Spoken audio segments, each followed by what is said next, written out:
আজ রাস পূর্ণিমায় নিজের হাতে ভোগ বানিয়ে গোপালকে দিলাম। জানো তো, ছোটবেলায় মা ঠাম্মা যখন ভোগ দিতেন, আমি পাশে বসে মন্ত্র শুনতাম, পুজো দেখতাম, আর দেখতাম কি করে ভোগটা বানাচ্ছে।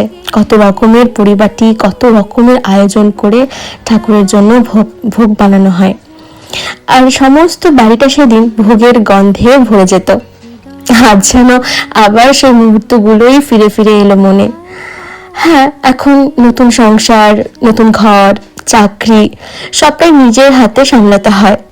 কিন্তু এইসব ব্যস্ততার মাঝেও যখন নিজের হাতে পুজো করি, গোপালকে নিজের হাতে ভোগ বানিয়ে দিই, তখন মনে হয় জীবনের আসল শান্তিটা এখানেই।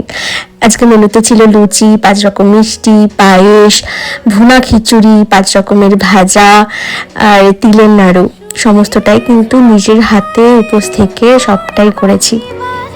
সংসার মানে শুধু দায়িত্ব নয়, ভালোবাসার এক নীরব যাত্রা, যেখানে জানো তো প্রতিদিনের ছোট ছোট কাজের ভেতরেই লুকিয়ে থাকবে তৃপ্তি, ভক্তি আর স্মৃতির মায়া। যে স্মৃতির মায়া থেকে তুমি সহজেই আর বেরোতে পারবে না। চলো, আজকের ভিডিওটা এই পর্যন্তই। দেখা হবে আরেকটা নতুন অন্য ভিডিওতে আর অন্য রকমের কন্টেন্ট নিয়ে, গল্প নিয়ে। সবাই সঙ্গে থেকো, সবাই খুব ভালো থেকো।